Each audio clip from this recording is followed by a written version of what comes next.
Welcome back to Homesteading with the Zimmermans, where we work hard and play hard on our little corner of land in Iowa. My husband and I were born and raised Old Order Mennonite, or horse and buggy Mennonite, as some refer to them as.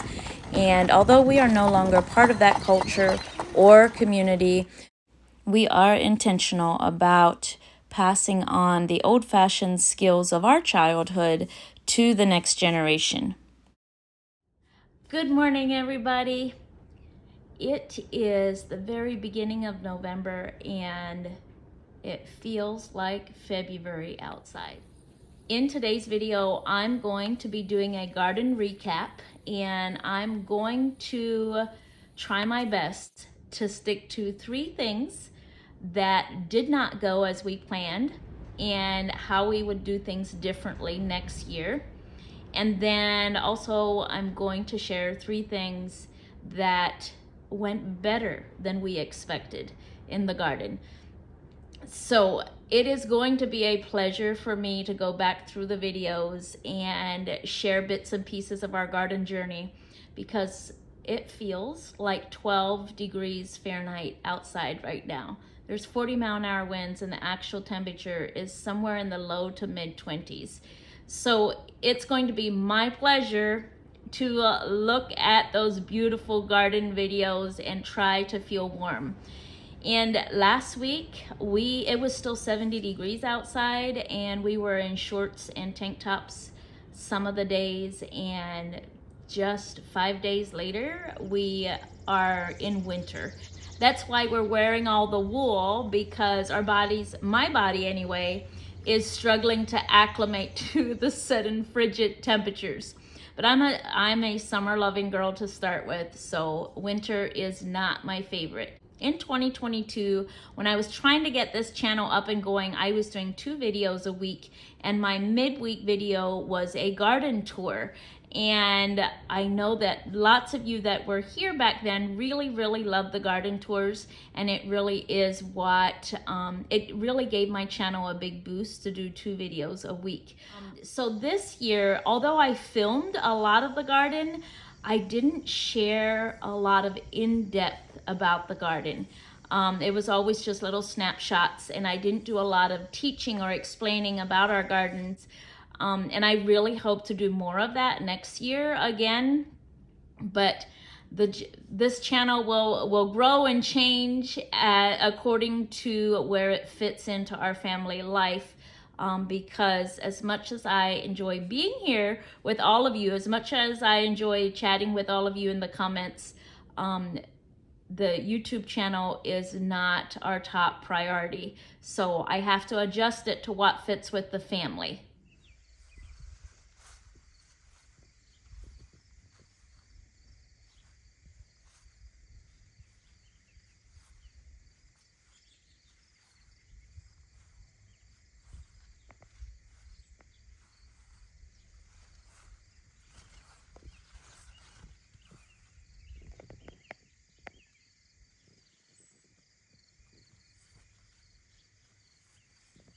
So without further ado, let's dive into first I'm gonna talk about the 3 things that did not go like we expected. So number 1 are strawberries. I've had a strawberry patch for the last probably 3 or 4 years. And this year we got maybe a dozen strawberries to eat fresh, which that wasn't a shock to me, because when I uncovered them, when I took all the straw off of them this spring, I saw that there was something wrong with them. And what had happened, and my brother, who grows strawberries commercially, he told me what happened is a bug or a mite of some kind got into the root and the plants just died. So we didn't get any strawberries this year. Thankfully, I was able to get some at my brother's house for fresh eating, but because his strawberries are chemically treated, we don't spend a lot of money or time or effort to put those strawberries into our freezer. We would just eat other things and wait for another year to have a good strawberry crop. But what we have done is we have started a brand new strawberry patch in a new location, and they are June bearing strawberries. The variety I planted is All Star, and they're a June bearing strawberry. And then in this bed, I have planted an ever bearing variety of strawberries so that we can have strawberries throughout the summer for fresh eating, or maybe even just to top our ice cream. So what I think happened, for years and years, I never worried about covering up my strawberries with straw in the winter. The one reason I didn't worry about it is I didn't get to it. Because what the strawberries need is they need a certain amount of freeze hours so that they go dormant. And then after they're dormant is when you're supposed to cover them up.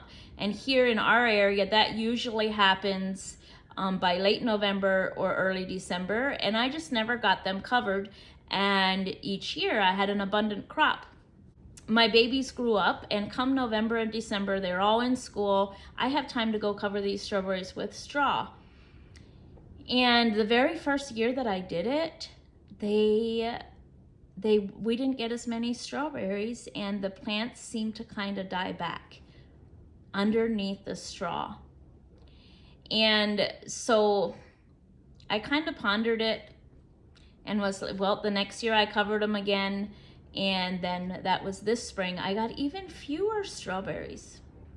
So what I'm thinking is, because I'm not treating my strawberries for pests, like for the root mites or, for bugs, the straw that I was putting on insulated it enough where those root mites did not get frozen out. So putting the straw on, I think, was my first problem. So what I'm going to do is this year, I'm not gonna cover my strawberries with straw. And I'm just gonna see what happens and see if that gives my strawberry plants more longevity and helps them be hardier. So that's what I learned with the strawberries is I am not going to cover them with straw anymore, because I think, like, commercially they cover them with straw because it saves more of their plants from dying back in the winter, but then also they're willing to treat their plants with a pesticide for root mites, and I'm not. So the risk of losing a couple plants because they'll freeze too hard and freeze out is worth me not having to use pesticides. And if I cover with straw, like I said earlier, if I cover with straw, I'm insulating everything around the plant enough so those root mites don't die out. So that is the very first thing. Oh, the other berry thing is our red raspberries. Usually, our red raspberries are an ever-bearing raspberry, and they usually give us enough for fresh eating from July through August. And then in September, they usually give a large crop. And because of the drought, it was so dry, we did not get any red raspberries to put in the freezer.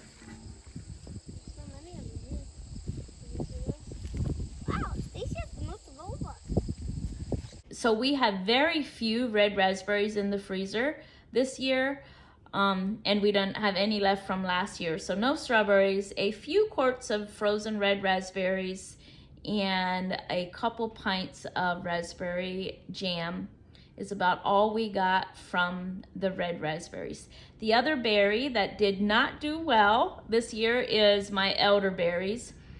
And elderberries grow wild here in Iowa.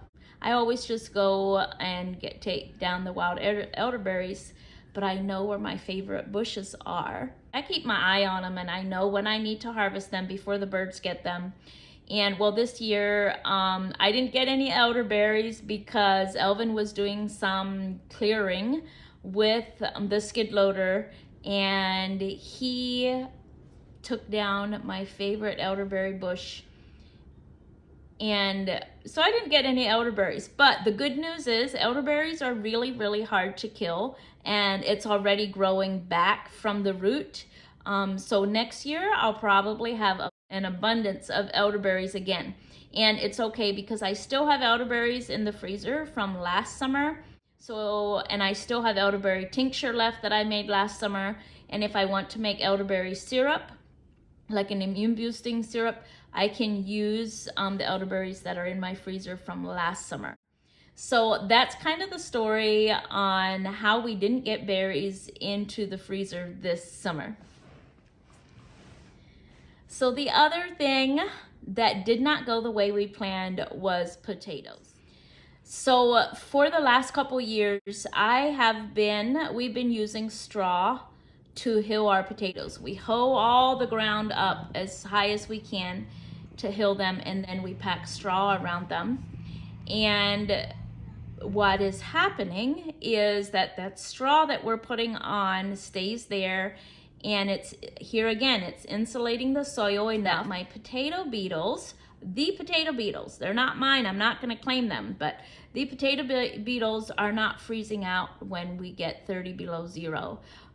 So number one, the bugs were a big problem, and it takes just as much effort for me to treat all the rows of potatoes with a natural bug repellent or even something more natural insecticide, which I don't trust the labels on things that are labeled organic. And I have little boys that have more than enough of free time in the summer, so we picked off a lot of potato bugs, and the plants actually didn't look that bad. But here's what happened to, I would say, about a third of my potato plants. So when the potato that you plant, when it grows, oftentimes later on in the summer, that potato that you planted will start rotting.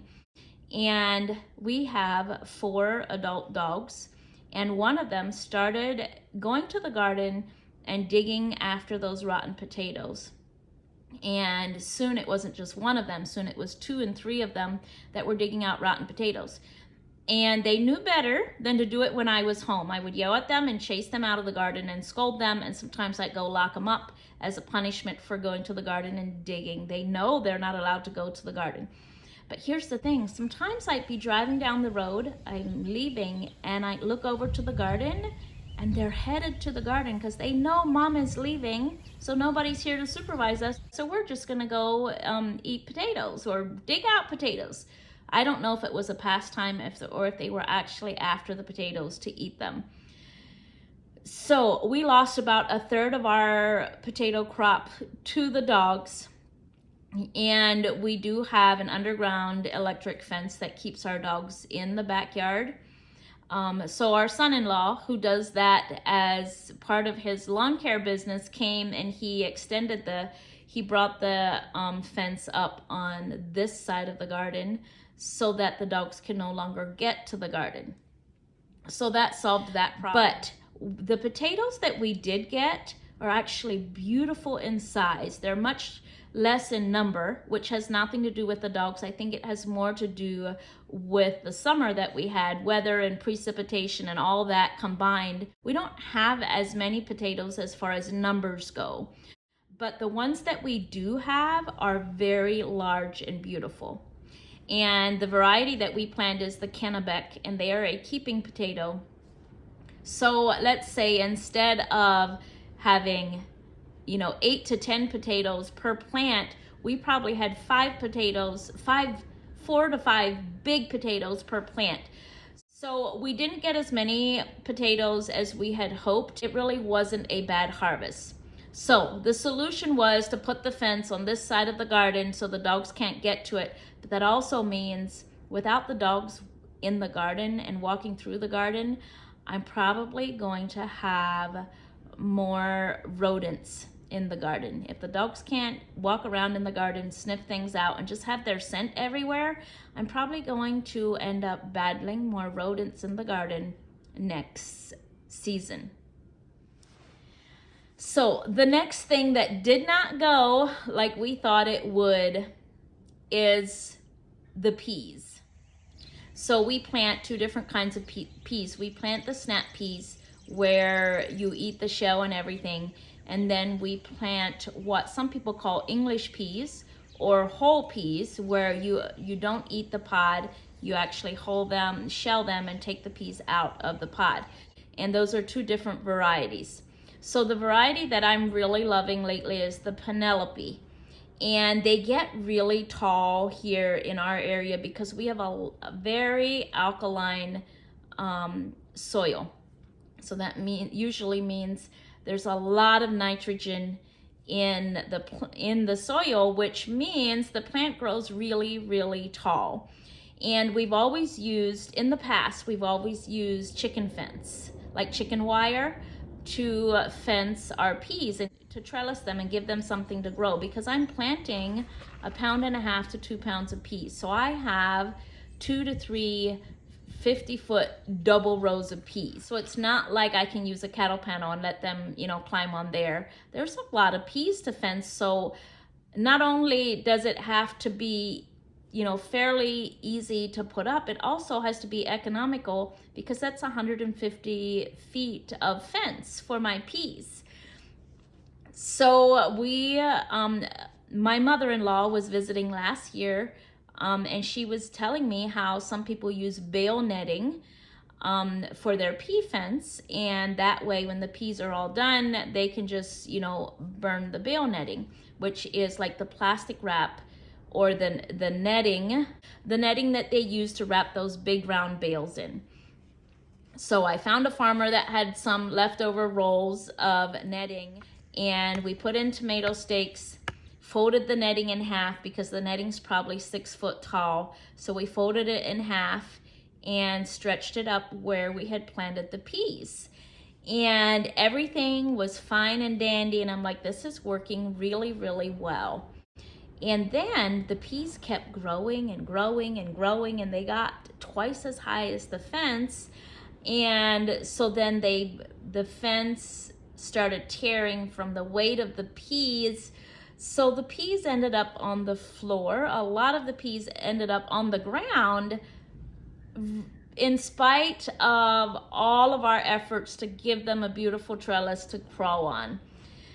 So that didn't go the way we planned. And next year we will do one of two things. We will either have taller stakes so that we can use a larger part of the bale netting, and we will have to figure out a way to fasten the bale netting to our tomato stakes in a way that it doesn't just slide down the tomato stakes, because the bale netting, is much more fragile and flexible than chicken wire was. So the peas ended up on the ground, and of course you don't get quite as many that way because your plants will rot quicker when they're on the ground.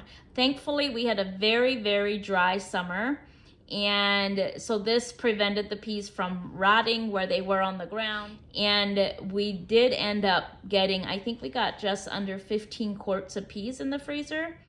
But that's okay. We will just use the peas for special occasion meals, and our everyday vegetable will be green beans, since we can grow bushels and bushels of green beans here.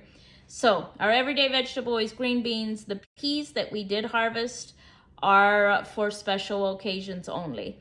And all that to say, peas do not normally produce lots here. And I know it's because our soil is very alkaline, and peas actually would prefer a more poor soil bordering on clay and acid. That is the soil that peas would prefer. I like growing peas, partially because of the sentimental value of sitting under the shade tree, shucking all those peas with my siblings. And also, it is a green vegetable that is ready for harvest and putting in the freezer long before many of your other vegetables are ready for the freezer. those are the three things that did not go the way we planned. There was a couple other things. The brassicas didn't do well, mostly because of the drought. But I don't usually depend on brassicas to fill my larder anyway. So those didn't feel like such a big loss. Like, we don't put a whole lot of effort into our brassicas, mostly because the family does not like brassicas like broccoli and cauliflower from the freezer.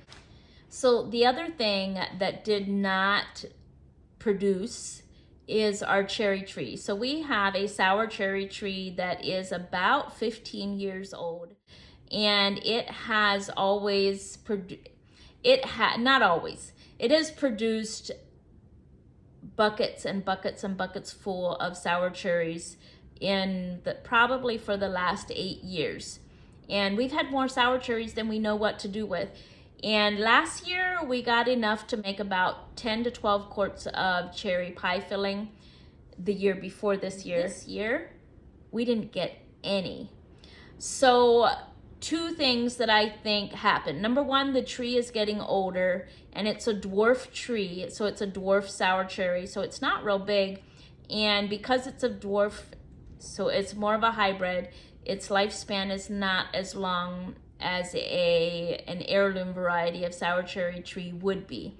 And number two, sour cherries bloom very early, and we had a very late frost, and I think the blossoms froze. And when the blossoms freeze, you don't get any fruit. So I do think that's what happened. Is I think the blossoms froze, and I do think the tree is just losing its vitality. And for that reason, a couple years ago, we planted 2 more sour cherry trees, and those are coming along nicely. They gave us a couple cherries to eat fresh, but also the birds got most of the cherries on those little trees, because I'm not gonna go to the bother of covering a tree when there's 24 sour cherries on it. So the birds got most of those. But this means in the future, those little trees, even if our big one is on a downhill, our older tree is on a downhill trend, losing its vitality, we will not be without sour cherries for very many seasons, because those are coming right along. Plus, we still have cherries and cherry pie filling left from 2 years ago, so we are just going to work our way through that. Hopefully by the time our young cherry trees are producing, we will have worked our way through all of those jars of cherries and cherry pie filling that need to be used up anyway.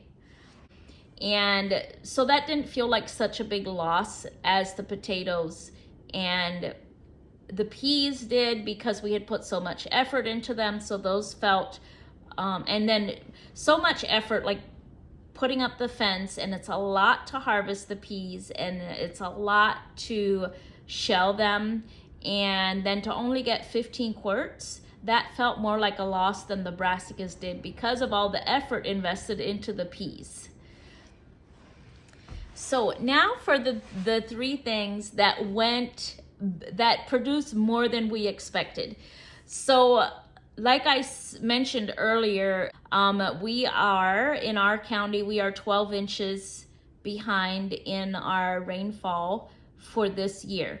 So we had a lot less rainfall than we normally get. Mowing the yard was only needed a couple times all summer, and you really wouldn't know it. Looking at our yards now, everything was very lush, because October brought us some precipitation. So the things that did better than we expected, number one, is tomatoes.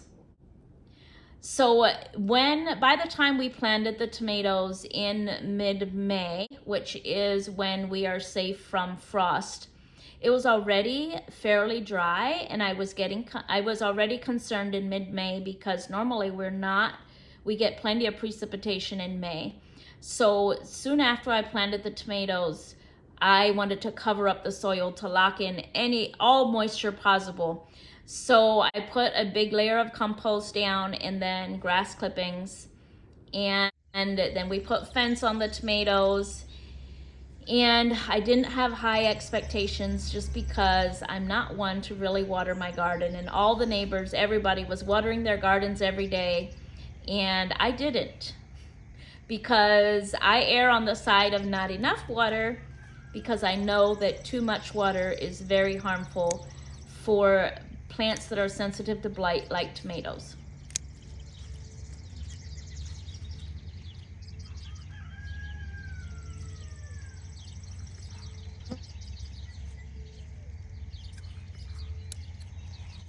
So the whole summer, I only watered my tomatoes twice, and I used a soaker hose and, let it lay there for about 24 hours and made it good and wet. And I made sure to trim all the leaves up from the bottom so they're not, hanging on any moisture. And we ended up with so many tomatoes, like lots and lots of tomatoes. The difference was they were ready much later in the summer. We didn't start harvesting tomatoes until September. And some of that could have been the varieties I chose this year because they were more of an heirloom variety. So next year when I, plant my tomatoes, I'm definitely going to be looking at the days to maturity, because it was no fun doing all those tomatoes after the children went back to school. And the other thing I did is about a month before our frost date, I pruned back the tomatoes, and then the tomatoes got the message that it is time to mature. And I think that made a difference too, because that made them all get ready at the same time. So the tomatoes produced more abundantly than I thought they would. And what I've learned through this is tomatoes actually do much, much better in a drought year. And to not get concerned about the tomatoes when it doesn't rain, because we didn't treat them once with peroxide for blight. We didn't treat them for anything. And it's been, I don't know if that has ever happened in the history of my gardening. So what I learned is that tomatoes love the dry weather. So another positive thing, another thing that produced way more than I thought, was squash. So squash takes up a lot of room in the garden, and all of my gardening years, so all the years that I've gardened, so 20 plus years, I have had babies and toddlers. So I only had the time and space to grow the absolute necessary plants and the easiest to grow. So here it would have been corn and green beans and tomatoes, and maybe played around with some strawberries and some brassicas, but all my energy went to those crops that would fill our freezer and our larder the fastest, or the most, that would give us the most return for our time and effort. So that meant I didn't have space for squash and vine crops because I didn't have the bandwidth to take care of all that space. Not with babies and toddlers. Well, as most of you know, my baby is now 7 years old. So as the babies grew, I had more time and effort to devote to the garden. So we've extended and enlarged the garden every year for the past 3 or 4 years. Well, this year we enlarged it with plans to plant more vine crops, because we wanted more variety to our winter diet, not just potatoes and beans. I was thinking sweet potatoes and squash. And so we planted a lot of squash, the 2 varieties I planted. And I know you're probably tired. If you've been here for the last couple weeks, I promise I'm not going to bore you with more squash recipes and things like that, because I made 2 videos all about squash and squash recipes.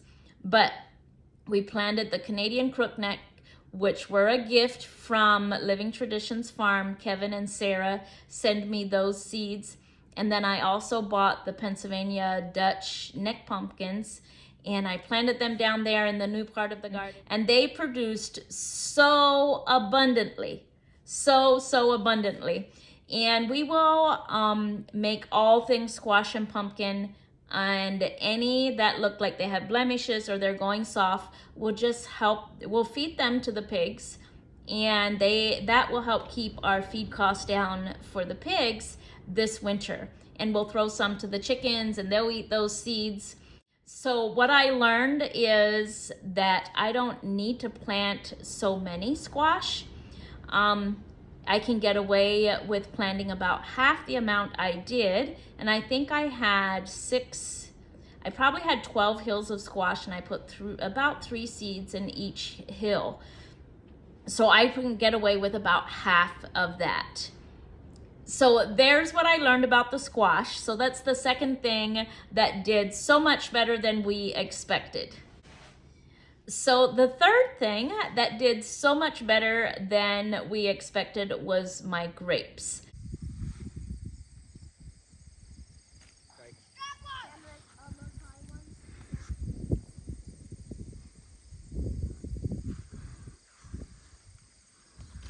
So the backstory on my grapes is in 2020, the spring of 2020, I went to a neighboring farm that I knew had been there for 100 or more years, probably as long as this homestead has been here. And the lady that owned it asked me if I would help her prune the grape arbor that's been there that her grandma planted. And I said, sure. So while I was helping her prune these grapes, I took a couple slips and I rooted them, I propagated them and started them. And, putting the cart before the horse, I didn't have anywhere to plant them. I had these 3 vigorous grape plants with nowhere to put them. So I just put them down in the corner of my garden. And guess what? 3 years later, they are still there. I've never pruned them. I haven't tied them up. They are crawling onto one of the posts, the end post of the raspberries, the end post for the raspberry fence. And they're going everywhere. But 3 years later, they gave us a whole bowl full of grapes. And these grapes because they're probably an heirloom variety, they are smaller than your regular Concord grapes, and they get ready about a month before the vineyard's Concord grapes get ready. So I don't know what variety they are, but they gave us a whole bunch of grapes, and I would say I probably got 3 or 4 gallons of grapes from those 3 little plants. And the children ate about 1.5 gallons of them, ate them fresh. And the rest of them I turned into grape jam. And using the no pectin method, and I will link that recipe because I made a video on it. So our plan is to build a grape arbor at the end of where we made our blueberry beds. So hopefully we can dig those plants out and transplant them.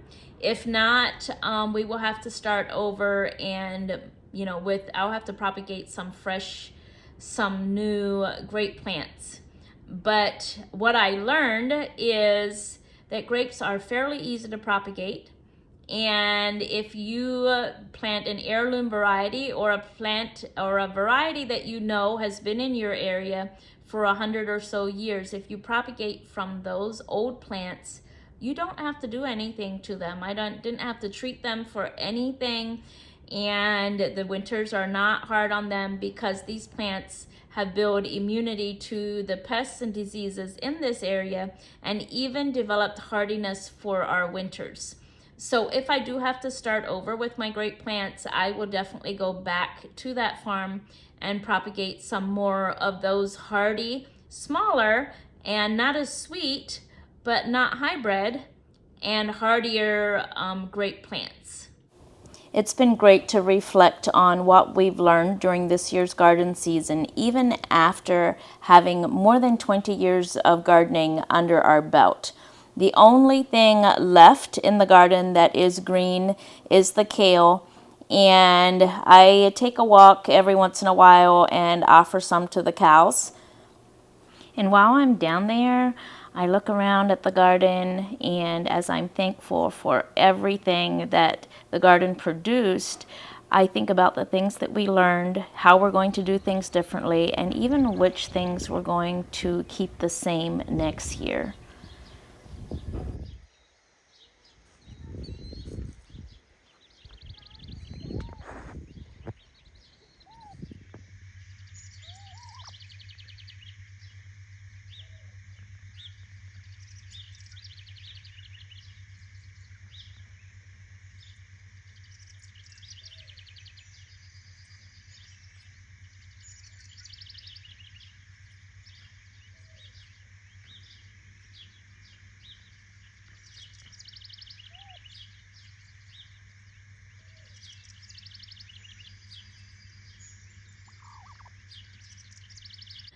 So that brings us to the end of this year's garden recap, and it was a beautiful and abundant harvest. And the main thing that I learned is to not worry so much about how much moisture we're getting. It was a very growing year for my experience as a gardener, and I will not fret over not getting rain as much as I have in the past. God is good. Our larder is jam-packed full, and if I would see a photo of our larder in 10 years, if I don't have a note on that photo saying that it was a drought and we got 12 inches less of rain that summer than we normally get, I would never know it. By the way our larder looks, it was a perfect year and bumper crop was had all around. So thank you everybody for being here. Thank you for watching. Thank you for watching all the way to the end. We love those of you that stick around to the very end. You're our favorite.